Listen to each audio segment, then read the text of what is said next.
Hey y'all, welcome back. My name is Christina, and on this channel, I love to talk about Tracy Hogg, the baby whisperer. Here is her book. Today, I am just going to quickly go over from her book, The 4S Routine, which is a sleep routine for babies from birth to 4 months of age. If you don't already have this book, I really recommend that you buy it.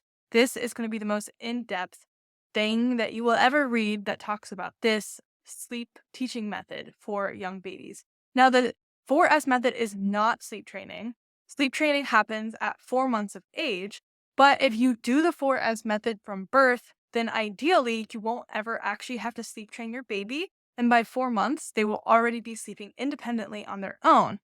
I know this from experience. I did this with my second daughter, and it worked so well. So I'm just going to briefly go over the 4S method and what it is very quickly in a nutshell so you can get a better idea of how you can do it at home with your kids. So when it comes to the 4S method, your first S is going to be to set the scene. So whether it's nap time or bedtime, you are going to take your baby into a room in which they will sleep.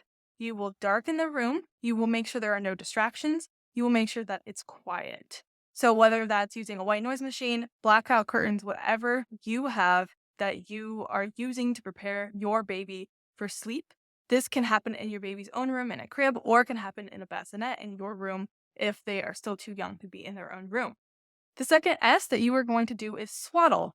Usually I like to do a diaper change before I put my babies down for a nap. So I'll change my daughter's diaper and then put her in a swaddle, or if she's over 8 weeks old, I will do a sleep sack. This helps to signal to your baby that it is time for sleep. They will begin to associate the swaddle or the sleep sack with preparation for bed. Your third S is going to be to sit. And you can also stand, but the key to here is to be completely and totally still. So you will sit in a chair, usually by their bed, and you will hold them up on your shoulder vertically so that they're comfortable but not too comfortable with their head here on your shoulder. And you just sit there and you sit for up to 5 minutes. And you just let them be calm. You let their breathing slow down. Let them rest on your shoulder. Let them get drowsy. Once you think they're in that drowsy state, it may take the whole 5 minutes or not. Lay them down in their bed and sit there and wait to make sure that they are going to fall asleep. Now, the fourth S is completely and totally optional, and it is for if your baby starts to fuss or if they do have trouble going to sleep on their own. Then you'll use the shush pat method. That's when you pat your baby on the back and you shh in their ear. It seems really annoying, but it works. And this is a method that Tracy Hogg came up with in order to help distract your baby from being sad, to help them focus on something else, and to help them realize that they are tired and that they can just easily relax and go to sleep by themselves.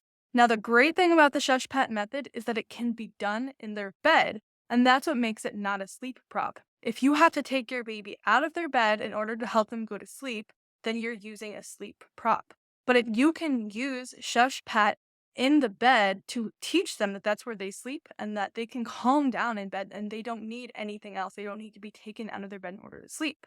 In order to do it well in their bed, you kind of have to turn them onto the side.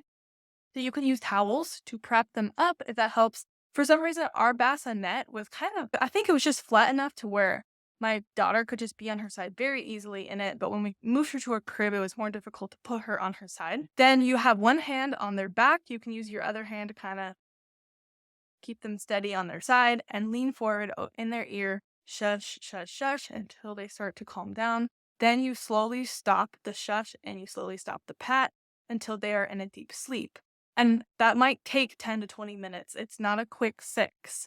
Ideally, though, you won't even have to use the shush pat. You can just lay your baby down. You can see them slowly closing their eyes, and you can leave the room even before they're asleep.